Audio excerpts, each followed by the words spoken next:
I think you just have to kind of like put it back on yourself. So many times we get so focused on what other people are doing, and it trips us up every single time because you're taking more and more of the focus away from yourself. So there's nothing that you can do to go in and heal your girlfriend from whatever wound that she's dealing with. It has to be her decision.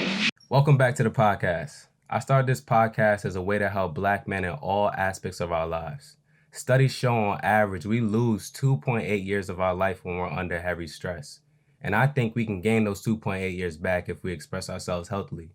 Stick with me as I interview therapists, doctors, advocates, activists, and friends about how we can be better as Black men and as a Black community. If you're not subscribed to us on YouTube and following us on Instagram and TikTok, you'll definitely want to do that. Without further ado, let's get into the episode. All right, so I'm here with Imani and Taylor. They have both been on the podcast before. If you have listened to any of the podcast episodes, you've probably heard of them before, or heard them speaking before. So we're just going to have a very fluid conversation on dating and relationships. These are two dope minds. And what I wanted to hop into is, I don't know if you guys saw the Fresh and Fit podcast thing. Imani's like, please, no. Imani's like, please, no. Taylor, have you seen it or no? I know about Fresh and Fit. Is there something happen? Of course, something happened. Something's always happening there. Catch me up. Yes, absolutely, we will. So what happened was they had Asian Doll. Do you guys know Asian Doll? Mm-hmm. So they had Asian Doll on their podcast, and then like they were trying to kick her out because they felt like she was being rude. She wasn't really being rude. She was just kind of voicing her opinion, expressing herself. But that's my opinion. So they're trying to kick her out, and then that post kind of went viral, and then other people were like, "Yo, but this is what they do all the time." Here's this other post where they're talking about how they don't date Black women. And so that post went super viral. So it's a clip where they're talking about how people shouldn't, or they wouldn't advise people to use a dating app Black. I don't know if you guys know the dating app Black. So it's a dating app with like Black based on, or basically trying to get Black people to meet up and, and date together. It's an online like app. And someone was asking them, "Oh, what do you guys think about Black?" And they were like, "Well, if you guys want to date a bunch of Shaniquas and whatever, then y'all go ahead. But we don't really dabble in blah, blah, blah." And then there was another clip attached to that where one of the other hosts was saying, "Yeah, I don't date Black women because I feel like they're rude, annoying, ratchet, blah, blah, blah, yada, yada, yada." That whole, the whole spiel. Oh, we have two Black women on the podcast that talk about dating and relationships. And I just wanted to hear your perspective on it because I think it'll be definitely very interesting to talk about it and get into it. I've given my thoughts on a YouTube video. I've given my thoughts on a post. People already know how I feel about it, but please, we have two Black women on. Can y'all please just give me some insight into how y'all feel about it? And then we could just dive into just dating and relationships in general. So that whoever wants to take it. Whoever wants and I didn't know. I saw it on your story. Mm-hmm. I didn't know. I don't even recognize the people. I didn't even know. I try to stay out of that lane to talk about that. But so I didn't know that was that. But I did see it because of your page. Because also, Imani, you want to go first? Yeah, sure. Okay. Imani said, "Yeah, I got a lot of thoughts." Right. Well, okay. So this whole situation, number one, to me, I think that it's a little just like out of control. That's number one. Number two, before I even saw like what you posted, Kezzy, I saw it like a couple of days before, but I kind of just ignored it. But I really started looking into it once my cousin had sent it to me, because my cousin was telling me about Black male. He was telling me about Fresh and Fit podcast. He's like, "Oh, I think you really like it. They have Black women come on. They offer different perspectives and all this other stuff." So he's like a big fan. Really? So when I was yes, which is why I'm like personally irked by this. So when my cousin kind of like sent me the clip, this is before the clip that went viral, I was like, I'm not really kind of like feeling these guys. Like they're kind of just like oozing out a lot of their own projections and then masking it into like, oh, okay, like we should this is just our perspective. What's wrong with our perspective? And it's like, no, like don't try to like gaslight us. That's not what this is. So anyway, fast forward to this video going viral. I was having a conversation with my cousin all last week about this. And what he was saying, what my cousin was saying to me is that, you know, we as people need to stop reacting to these things. Like we need to understand that people have different thoughts and different perspectives and be able to like integrate that, but not like take it personally. And I was like, okay, I guess. However, and maybe, I don't know, maybe there's a part in here where you can like literally insert the clip like for the podcast and stuff like that. But literally Raphael, the clip, yes, in the clip, right. I'm just letting my editor know. Yeah. Yeah, go ahead. In the little clip that I did watch, there's a difference between stating like you have a preference when it comes to dating versus being demeaning and disrespectful towards a certain group of people. If y'all want to talk about, oh, I want to share my opinion and I want to do this and I want to do that, that doesn't mean be a jackass, you know? So it's like, what if I just came on this podcast and I'm like, I only date these type of men, and I think that these type of guys, they're this, and they're that. So I think like the Shaniqua, the Laniqua, I think he said something about like, I don't get down with the brown. Like that to me is just like, you know, like you're projecting your own self-hate onto everyone else. God, bro. You know, and I don't like that. And I think a lot of the times it gets gaslighted a lot of times, like it's a perspective, it's a preference, it's just a perspective. No. There's a difference between sharing perspective and just being an asshole. Right. And that's what I try to tell people. I'm gonna let you go, Taylor, real quick. But that's what I try to tell people all the time. I share my thoughts on the page 24/7. That's literally what the page is. Me just sharing my thoughts, sometimes ranting, whatever the case may be. But I always try to make sure I'm not being disrespectful to people. Like sometimes I get a little spicy, you know, sometimes I get a little spicy, right? Sometimes I get a little spicy. But overall, people can't come on the page and say, yo, I can't believe he would say that about us and be disrespectful to us and just not care. Like, nah, because I try to empathize with people. I think it's important that we do that, especially in our community. So yeah, like the Kevin Samuels of the world and the Fresh and Fits of the world, kicking people out and all that kind of stuff. Like, it's just, bro, come on. Is it really that? Is it, y'all really got to do that? But please, Taylor, please, your thoughts. Ooh, well, I've got two different kind of categories of thoughts. One, I can't say obviously because people don't know me, but I'm very, I am intentionally and very conscious of like not disrespecting people and being I think I'm very, very fair. I think even if someone didn't like me personally, no one can say that I'm unfair, okay, or that I'm disrespectful. It just doesn't happen. But so I don't like the dramatics of what the Black dating sphere has become. I think it's really, really disturbing. Like just the dramatics, the disrespect, the all kinds. I mean, it's just very trauma. It's very trauma. Okay. Let's talk about I want to say that, but I'm also going to say this because I think that this is really important. Okay. I can say, and I'll speak literally about my practice. Okay. Yes. I have a mixed bag of people, and I really enjoy that. I have different races. I've got a range of ages. I've got men, I've got women, but okay. So I see a lot of interesting similarities and I see a lot of interesting differences. And one of the differences that has been disturbing to me is I'm going to say aggressive. I'm going to use the trigger word. Okay, I'm gonna use the trigger word because that's really how because people don't like because it's triggering. Okay, and a lot of times we get this like from Black women, especially like I don't want to be called aggressive. I don't want to be. I'm not this. I'm not. I'm just expressing. I'm all of it. But legitimately, it can be dysfunctional ways of relating to people for real. Like seriously. And I'm a Black woman, okay?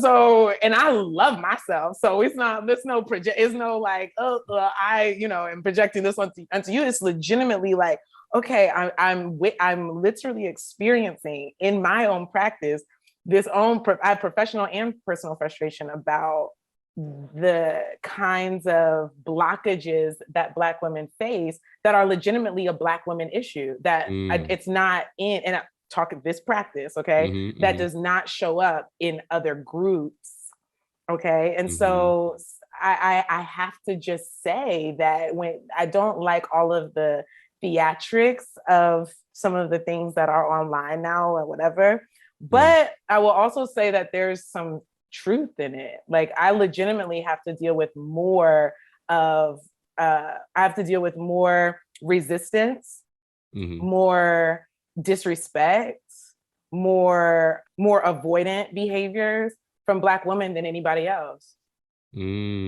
It's that's real. So I see.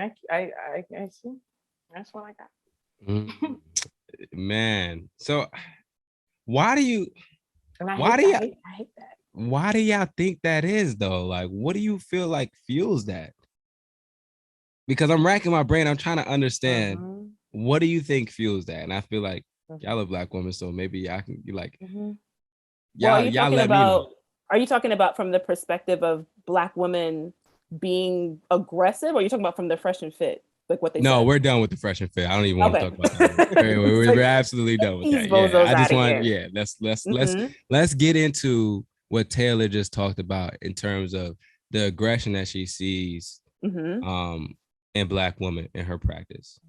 Yeah, I definitely think that it's a survival tactic. You know, Black women are just taught to figure it out, you know, and be a certain way and look a certain way and make sure that you're tending to everyone and not really giving 2 cents about what it is that you actually want. So I think personally that it's like a survival thing. And what happens is like when you start going through like all of this trauma, you develop this sense of like hypervigilance or like hyper independence. Like those are a lot of the things. So I think from my perspective, I think that's where it comes from. I think it's a lot of generational trauma in the bloodline, and it's just being kind of like normalized. That's just how we are. That's just how our culture is. But it's really trauma. I think that is part of it. And I think that that's a really great explanation. And I agree with that part. And I also think it's entitlement. I think that there is a large sum, of Black women who feel entitled to behave this way. And we've gotten passes and it's been glorified. Oh Lord, don't get me started because I have strong feelings about this. No, please get started. Okay, well, since you asked. I mean, it really this entitlement, this like identification with that character is strong. Okay, like this, like the turn up queen thing is strong, and we've all seen it. Most of us. I used to watch the shows and I used to listen to the music and it doesn't even sit right with me for my life. But I think that there's been like an internalization of that kind of character and this belief that it's okay and acceptable and that it's not harmful and detrimental. People are generally seeing like a moment of glory to be behaving that way. Like I get what I want when I behave like big dog, but and have a very little long-term or big picture holistic view of what that is. But we're seeing the glorification of the moment and not seeing it in context. And in context, it looks ridiculous and it looks detrimental and it looks harmful in the big context of it, but we don't normally see that. We just see the water throwing and the table flipping and the whatever, and it's like, okay. Yeah, I think entitlement is a piece of it. Man, I am so glad you said that. I know there's a Black man listening that's gonna be like, yes, thank you. Thank you so much for saying it, man. I didn't really, you know, what Imani said, like it's a lot of hyper independence and trauma. I fully got that because in my past relationship, right, with my ex that I talk about that cheated on me, we used to be in that relationship and there was a huge problem with, I would say, natural submission, right? So what I mean by natural submission is understanding that I can lead in a relationship and that there doesn't need to be this, not you listen to everything that I say, right? Because I know sometimes when we talk about submission, a lot of people get upset, man. We've had these conversations, right? That's a trigger word. Right. That's another trigger word. We've mentioned a lot of trigger words in this episode. And it's almost like we can't even talk to Black people at this point about without just, goodness. God, don't get me started. I know, I'm sorry.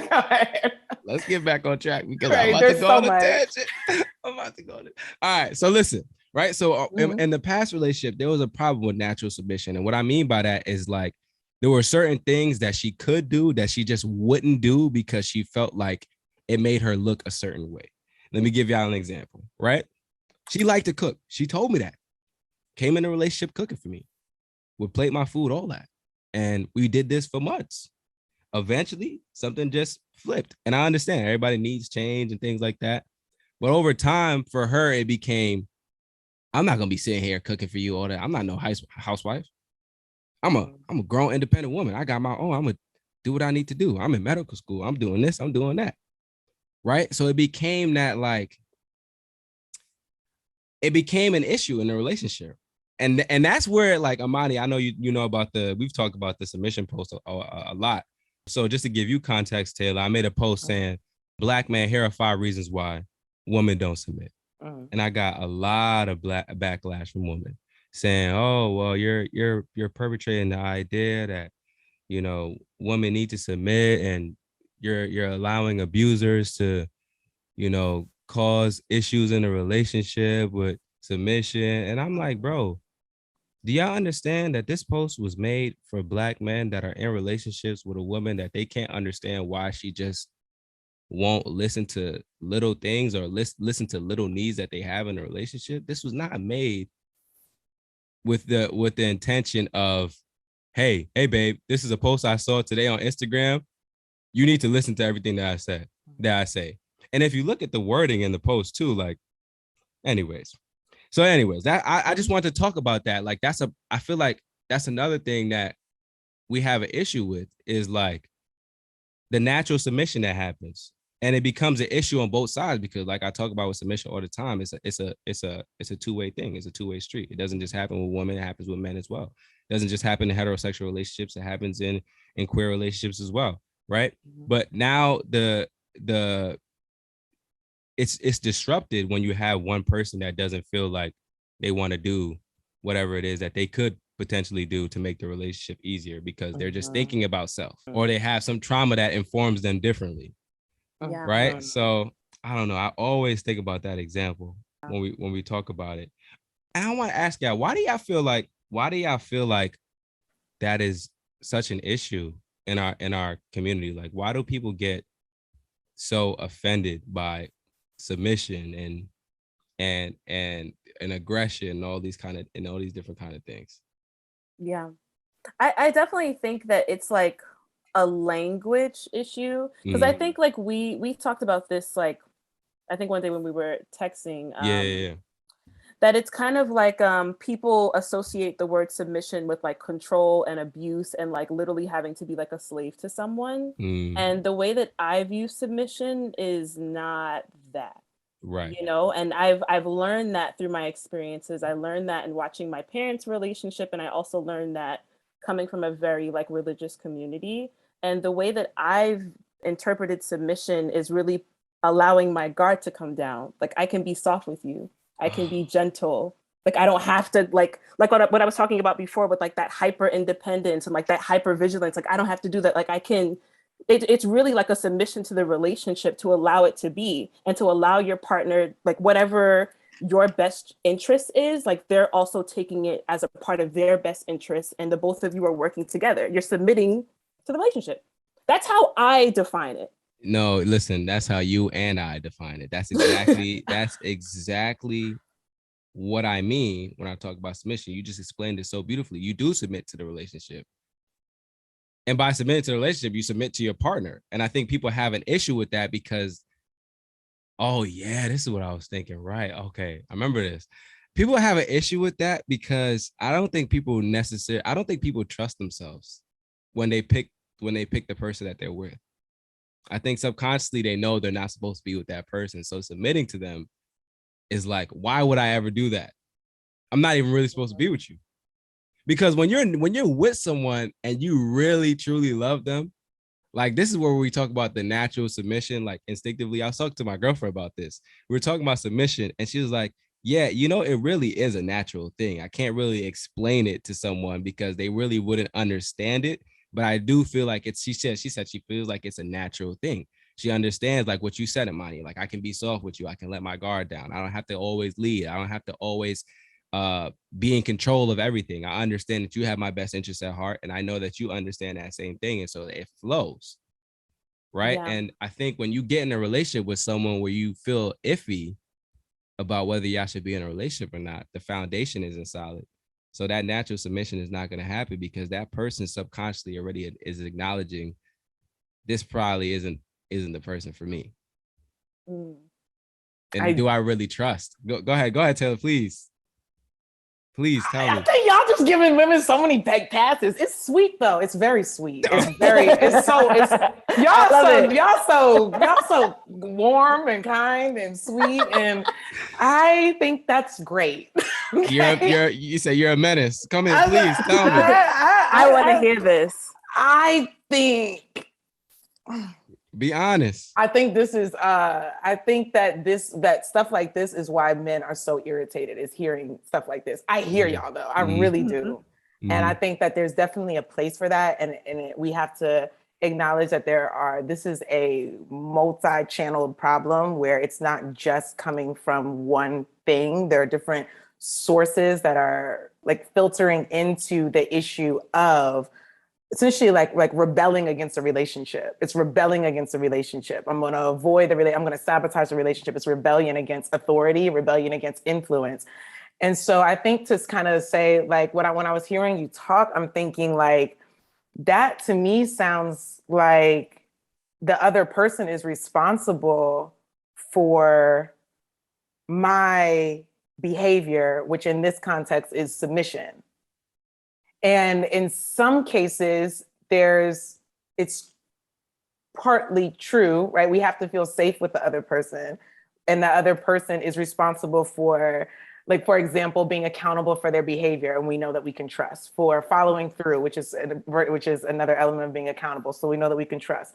They say they're congruent with their behavior. So what they feel is the same thing that I experience, like in the physical, like experience externally is the same thing that's going on internally. Those are all things that help us to trust someone. But that's not the only fit. Like someone else's behavior my behavior is not contingent on someone else's behavior. I choose. I choose. Ultimately, I choose.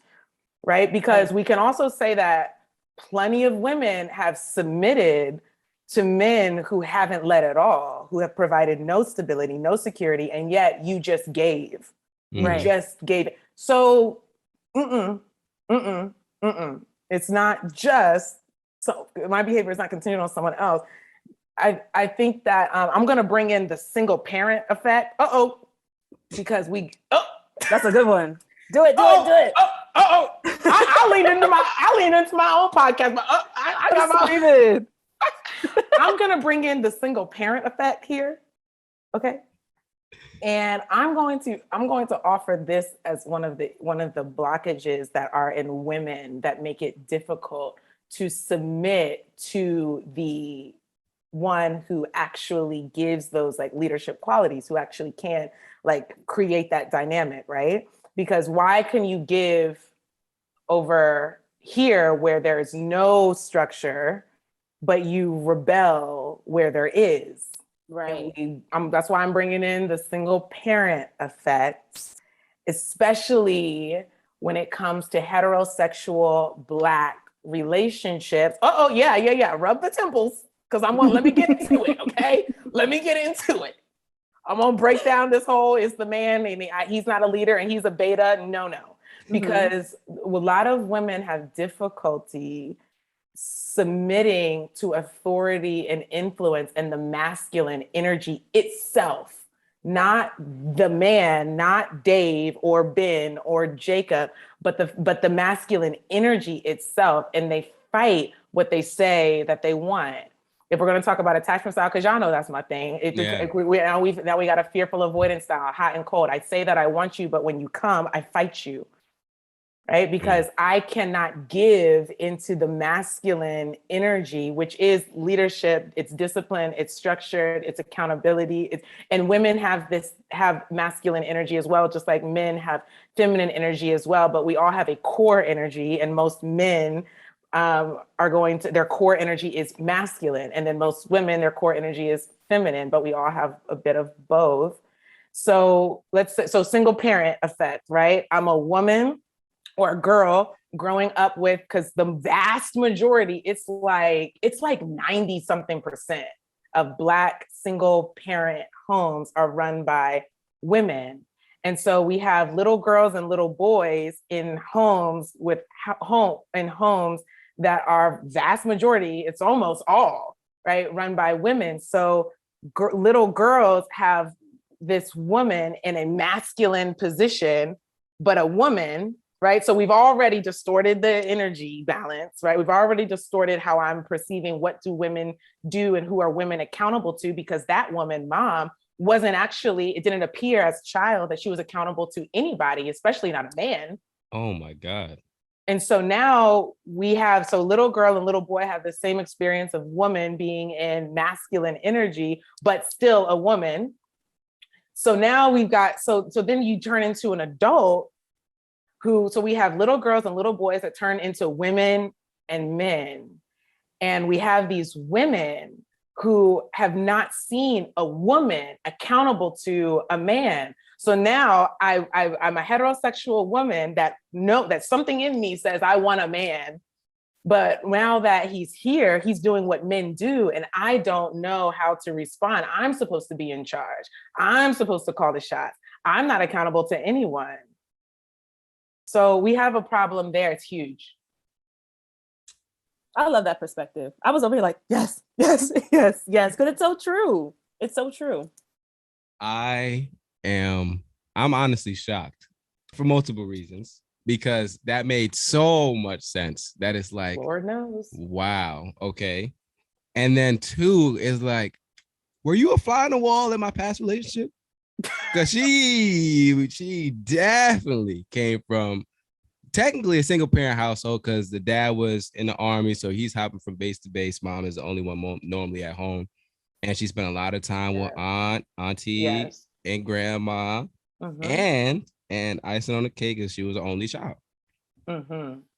So wow, man, wow, Jesus, wow. I'm honestly just like really just trying to digest the single parent household thing, man. Good. I'm glad. So let me continue just a little bit. Yes, please go ahead. Please continue. Go ahead. You get your thoughts together, because I can't say enough about this, honestly, because women have been running amok, getting away with all these kind of trauma response explanations, and it sounds beautiful. And it sounds like we should provide so much sympathy, and there is a space for that. There is a place for that. But we've got to acknowledge that most Black people, most Black adults, and especially if you're single over the age of 25 years old, are coming from homes that have been broken, run by women.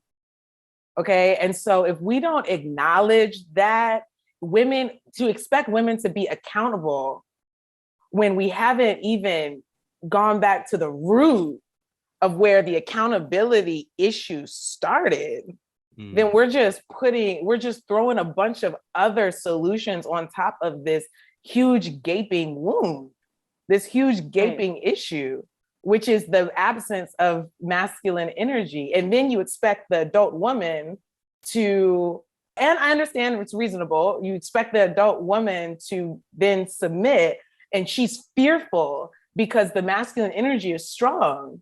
And it requires something of her. The feminine energy flows and it receives something of you. The masculine energy requires you to come forward. Right. And so you got these men saying, woman, come forward. And she's like, I've never seen this before. I know I say that I want it, but now that it's here, it's freaking me out. And they panic. And what do? Cut and run.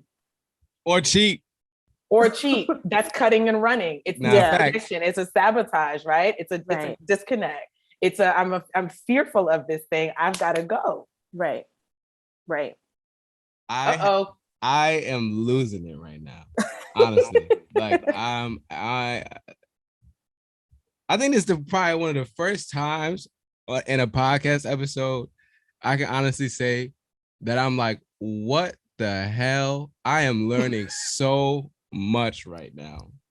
Like, honestly. Right. And I just literally, while I'm hearing you speak, I'm like, is this on Twitter? Because I see all of these Twitter posts about holding men accountable. Men don't do this, and men aren't the same anymore, and blah, blah, blah. And I'm just like, yo, this is I really feel like this is a thread that should be on Twitter. Absolutely. We should just discuss on Black Twitter. What, like, geez, man. Yeah. I feel like it always in dating and relationships, it always goes back to what it was that you were modeled.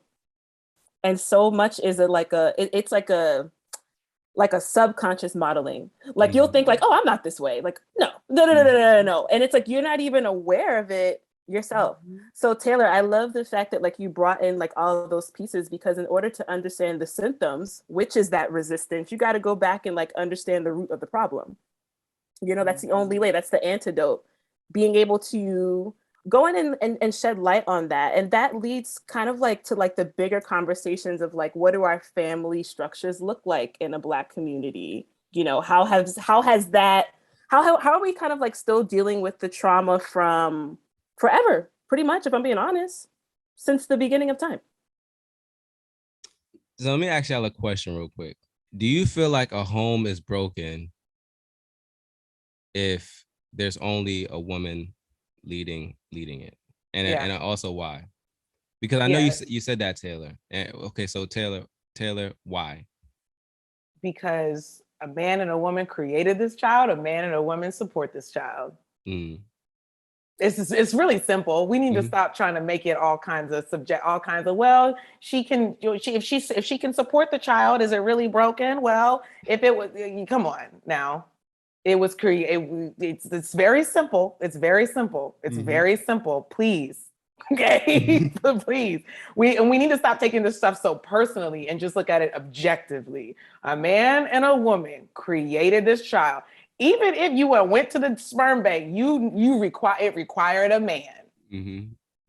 It required a man to do this. Period. Okay, we don't need to stop trying to fight that. Like, oh, we don't need to. Yeah, you do need it to create the child. Okay, and so if the man and the woman created the child, then a man and a woman should. I mean, that is the structure of that is how literally the order of things. It is the order of things, and so many of us try to be. And the Black community is disorderly as hell, chaotic as hell, and we wonder why. We reject order. And we try to make things make things fit whatever kind of story we want it to be. Like, well, the strong woman can do it. She can, sure. But is that the best environment? Is that the order of things? The man and the woman created the child? That sounds like, oh, then if it's like every other natural thing in the world, where it came from is what it needs. Is what it needs. What it came from is what it needs to survive. That's it. Make it simple, right? That's any natural thing. And we are just like every other natural thing on the planet. Our biggest issue and our biggest gift is our consciousness to think about it. And that's our problem, is that we're thinking about it so much that it's become something else. But every natural thing, wherever it came from, is what it needs to survive. And so where we came from was produced by a man and a woman. And so it sounds like, if it follows the natural order of things, that the best environment would be a man and a woman to support that thing that it created. The same way as I would say about a flower or a fish. You are speaking so much facts right now. And I think it's so important that we talk about the natural order of things and like how we in the Black community reject order. Because that really is a thing. Where do y'all feel like that comes from? Like that, I don't want to do that. I don't want to listen to that. Or I don't believe in that natural order of things. Like when I talk about how, like, because when you were talking about like we need a man and a woman to raise a child, I was like, facts. Because when you think about any animal or most animals, right? Insects, all that, just nature in general, there's normally a man and a woman raising the babies, raising the kids. And you come to humans and we're just like, single parent households, let's make that a thing. Let's do that. Let's figure that one out. So where do y'all feel like that rejection of like order comes from? I think it's because we're like our ego's too much in the way. Like we're personalizing it. So it's like when you think of the natural order of things, what you start to do is you start to look at yourself. Okay, well, I don't have this. I didn't have that. So what's wrong with me? And the ego doesn't like to feel like there's something wrong with them. It doesn't like to feel that there's a part of you that's not worthy or like unlovable and stuff like that. So I think with the trauma just also comes our natural ego that just is with all of us when we as we get older. It comes with age. I think after like that, I think it's after the age of like 6 or 7, your ego's like crystallized at that point. Cause that's when like you start, what's good and bad, what's right and wrong. And then you start wearing that mask. You're in school, you're making friends. You start wearing that mask of like, okay, who do I need to be acceptable? Who do I need to be to make friends? So it's like when you hear a lot of these concepts in dating and relationship and like feminine energy and masculine energy and how those things are hand in hand, like it's not just this one and just reject the other. I think a lot of people just apply it to their own situations. They internalize it to mean something about themselves, most likely something negative, and then they take that and they run with it. I think that's a really good way of looking at it. And I agree. And I'm going to add the single parent effect on top of that. I ain't going to stop talking about this thing, okay? Yes. I'm like, if we got Black people on the line, I'm talking about this. Look, so I think that is a really, really good explanation. I think a lot of people are going to be able to understand that. So you're saying that I'm taking this offering of like what should be, and if I don't have it, I'm seeing it as I'm missing something. And so that would mean that I'm at a deficit. I don't want to appear that I'm at a deficit. So let me make my story make sense. Let me make it equate to whatever the other option is. Right. So I think that that's really good. So I'm going to add how this makes sense, like in context, in the single parent context. We got a lot of single mothers and a lot of shame attached to this, okay? And that's so related to ego. Look at him. So shame and ego. If we're gonna talk about one, talk about the other, okay? Imani's like, yes. Right, yes. Right. She about to nod those headphones right off. Right, yeah. So we got a lot of shame, and we got a lot of Black women who have had to. So I'm gonna give you the trauma response on this one. Let's bring it in. We got a lot of Black women who have felt attacked, who have felt offended, who have felt, and for some really great reasons, really valid reasons, we've got to give it to us. We got to give it to us, okay? Yeah. And I'm going to give it to Black men too. We got a lot of good evidence for people to then say, I need to defend myself. Everybody just give it to each other. We have a lot of evidence that says that somebody can look back on and say, okay, I think I need to defend myself. Fine. Whatever is real and perceived needs to be worked out in therapy. But in general, we have evidence, right? So we got a lot of Black women who become single mothers, and there's a lot of shame attached to that. Bringing in that idea of my need to defend myself, which is all egoic, right? Mm-hmm. This is my need to defend myself and save face. So now I need to make that story make sense. So, and there's real research behind this that parents in the house are seen as gods to a child. Right. In the Black family, that means that we got a lot of mother gods. Okay. Dad ends up not getting the luxury of naturally being seen as godly because he wasn't there in most Black families. Right. So mom, it gets this almost like this projection onto her that she is all things. Okay. It also serves a biological purpose because it helps the child to bond to the mother and need the mother. Right. So it's not like this necessarily like negative, crazy complex. It's because we need to feel a sense of like loyalty and a sense of like almost like a duty to this parent. Like, I need you for my survival. That's very real for children. So it's not like this big negative, crazy thing at first. Okay. Right. But since we don't resolve, call it a complex, don't resolve the complex. Mother is still God to a lot of adult men and women, right? Especially women, because we both female, Right. you are me, right? So even an a more intense identification with that woman. And that woman with the shame of the single parent household, already in a world where the evidence says I'm already down and out, right? So she's like, I can't look crazy to my kids. This is where I have control. Right. Right. So I need to make this make sense. So we've got a lot of single mothers not acknowledging the absence of the father, because that would mean that I, single mother, messed something up. That would mean that I need to be accountable in some kind of way, because I was a part of it. Well, I don't know the story, but yeah, you were a part of it. I would have to be accountable for that, but that would make me ungodly because I missed something. So now I risk the image that my child or the world has of me. So we have a lot of incentive, a lot of incentive that the single mother has to uphold the superhero, when really there's a large, real absence that's being not acknowledged. Right. So then goodness sake, let me pause. Let me stop. So I'm over here just shaking my head because I'm like, child. Look, we all just got stressed. Like, God damn. I'm just like, damn.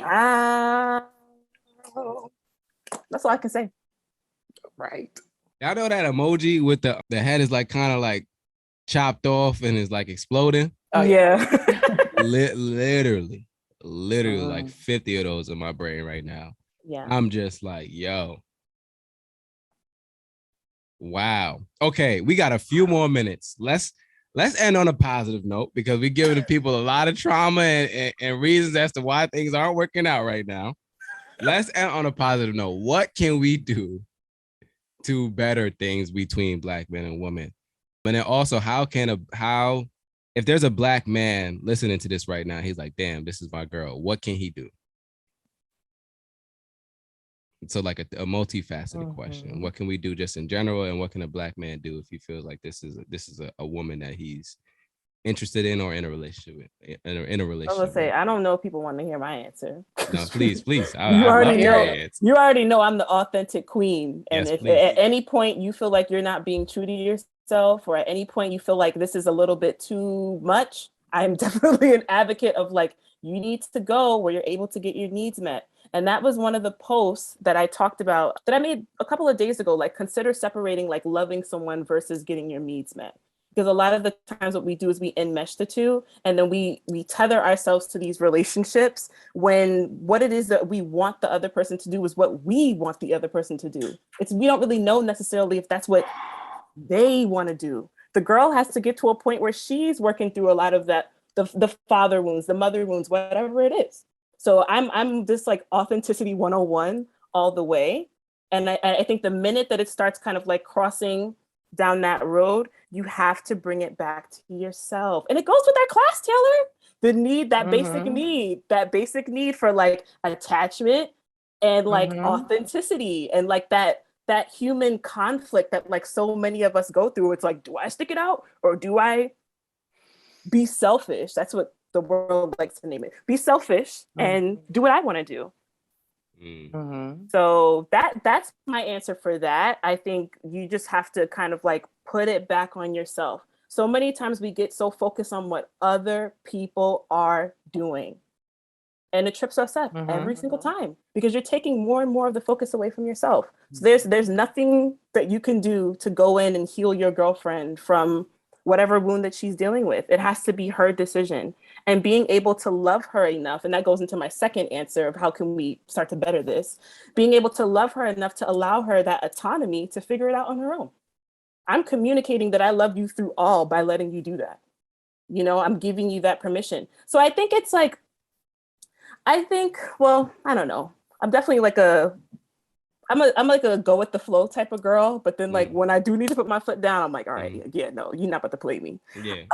But however, I like the compassion approach because I think when you're able to like understand all these concepts, it's like it makes sense. And I love that Taylor put it in the way that she did because she simplified it to a point where it's like, oh, even though this doesn't feel good, I can still understand it, therefore I can digest it. And then once you get like that hard truth or that hard lesson, then you go in with the compassion. Then you go in with the empathy. But you don't like just go in with compassion and empathy and just freaking like make all these excuses to still make the same mistakes over and over again. Like at a certain point, it has to stop.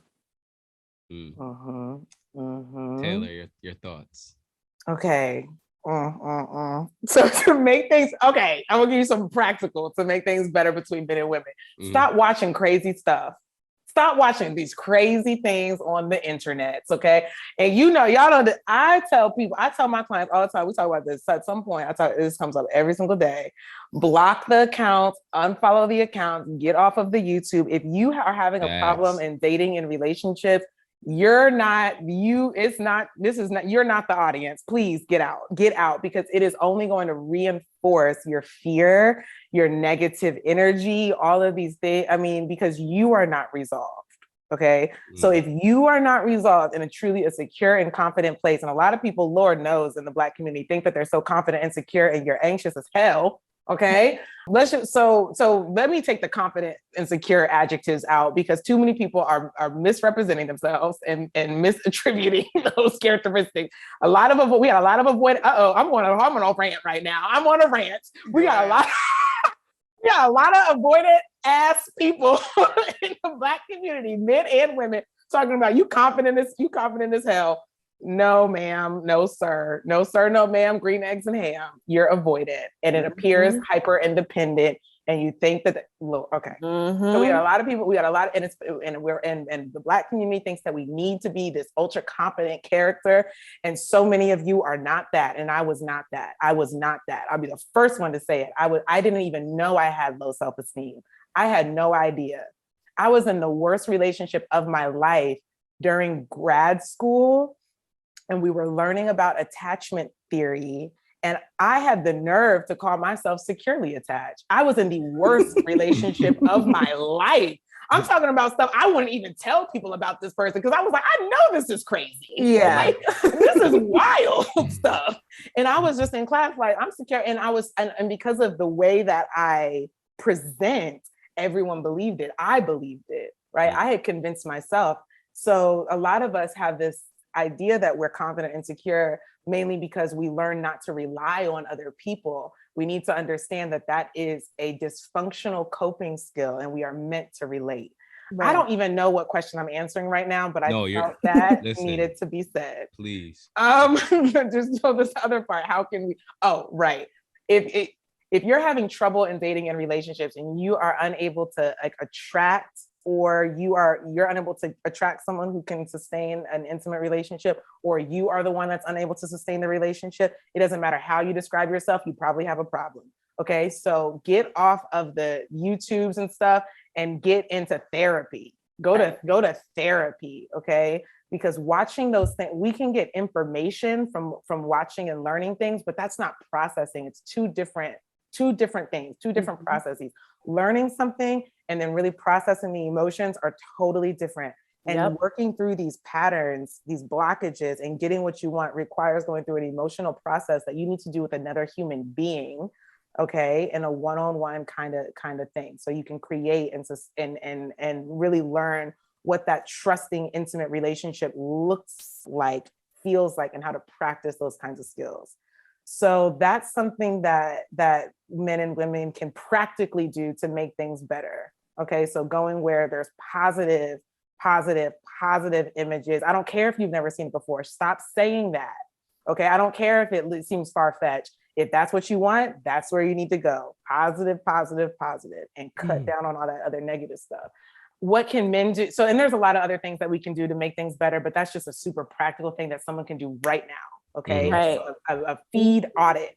Another thing, so something that if you are a Black man listening to this and you're like, that's my girl. Trust me, sir. I know she got a lot of problems. She's probably on my Instagram right now, but you got a problem, sir, because you, for some reason, keep trying to figure out how to stay with this lady. And it probably has a lot to do with your mother.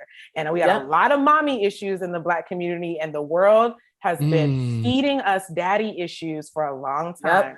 I am convinced that we've got to turn over this rock about this mother issue. We got to take mom off the God pedestal and really deal with the issue here, okay? And deal with these mother issues. So, sir, if you're like, oh my gosh, this is my girl, I want to know why you've been with her for 3 years and dealing with this bullshit, because there's something about you that is aligning with that kind of treatment. And again, what I say earlier, someone else, my behavior is not contingent on someone else. There's something about me that finds this acceptable. There's something about me that is desperate for this person to change. And sir, I'm asking you that the things that you want from this cold lady that you are sleeping with, okay, this lady who isn't giving you that nurturing affection, and you're talking about, I just want a woman who would be like my grandma, but you've been with this lady for the last 4 years. You've been with this lady. I don't care if it's been 4 months. There's something about you that finds this challenge intriguing, and it's your mother, because you wanted your mother to show up like this, and she locked you out, and she didn't show up to you with that emotional support, and now you are out here finding, they're not just showing up on your doorstep like, let me in, Ben. You are finding the exact same women who are locking you out of themselves emotionally, and you are intrigued by this challenge because you want your mother to do it. And until you deal with your mother issues, sir, listening to this podcast, you are going to keep running into this woman time and time again. Somebody do something. Drops the mic. Please. All right. just drop the mic at this point. Somebody please listen. Do something. Listen, I need you to stop reading me, okay? All right. Not gonna happen. I'm gonna keep doing. I need that to stop, because I'm literally sitting here with my head down like, yeah, you're right. Definitely had mother issues. Definitely that was the reason why I stayed in that relationship. And once I realized it, I was tight at my mom, bro. And I had to deal with that resentment too. I'm still learning how to deal with that resentment, because after you start realizing these things, you start getting mad at your parents. Man, but we don't even got enough time we listen, look, man. Wait, do we have time for like one more question? I had a question actually for both of y'all, because this actually came up in my mind as Taylor was talking. We don't. Okay, but here's the thing. We don't, because I have an episode at 8. But here's the thing. If y'all want to get on IG live later and like at like 8:30, do y'all want to do that? I don't mind. I'm down for it. Okay, all right. I'm hyped. I'm hyped. Yes, I'm hyped right now too. So I'm gonna do this podcast episode up until 8:30. And we're gonna hop on IG live and continue the discussion. But before we get off the podcast, can y'all quickly, please, so I'm not late to the next episode, can y'all quickly give socials and like things that y'all are promoting? Because I want people to be able to follow y'all, because y'all have dropped so much gems. Yeah, my Instagram is I am Taylor Chandler. My website is the same, iamtaylorchandler.com. I have individual sessions and group sessions for healing this attachment issue. And that's really at the root of everything that I'm talking about, is that there is about attachment. And so that's what I do. I move people from the insecure or anxious avoidant to attachment style to a secure style. So we do that one-on-ones and groups. And Imani? And my Instagram handle is Imani in Touch. And my website is also www.imaniintouch.com. And I also offer one-to-one sessions. I also have a membership where you guys will be able to get monthly classes, guided meditations, like all that different stuff. And Taylor's actually going to be the teacher for next week. So I'm happy and excited. Look at that collaboration. Y'all, thank you so much for the episode. All right, yes, perfect. See y'all soon. All righty, see you. Bye. Thank you for taking the time out to listen to this episode. I truly, truly, truly appreciate you. So I really hope you got some valuable insight, and I hope I helped in some capacity, whether it be through the platform or the podcast. If you like to support for free, you can like this video if you're on YouTube, or you can share and subscribe regardless of what platform you're listening to the episode on. If you like to support monetarily, now we're talking, you can go to shop.expressyourselfblackman.com and get yourself some merch. We have a hoodie, we have sweatsuits, we have shirts, we have hats. We also have an ebook on how to heal, where I discuss breakups, depression and suicidal ideations, anxiety, and attachment styles. I go in depth about my story with dealing with all of those things, and then I explain how to heal in an easy guide. It's easy to follow. It's easy to go from reading to implementing. So if you're interested in that as well, it's in the shop. The book is called From Hurting to Healing, A Black Man's Guide to Feeling. So consider supporting monetarily, but regardless of how you support, I appreciate you. I hope you have a great day. Sometimes I know you feel like you ain't got nobody to speak to. A shoulder to lean on somebody you could preach to. No, you need to hear it, my brother, I love you. We got way too much to live for. We got way too much to live for. When we get it all, we want Like you more. lost another one. When we get it, still we want more. I know it's hard, but you just gotta push on through. Only Brody always tryna bring you. If you ever feeling down, bro, you never alone. If you ever feeling down, you can always hit my phone. If you ever feeling down, bro, you never alone. Okay, hey, I'm your shoulder to lean on. Express yourself, distress yourself. I don't wanna talk about me, tell me how you feeling well. Since you know that you alive, but this earth feeling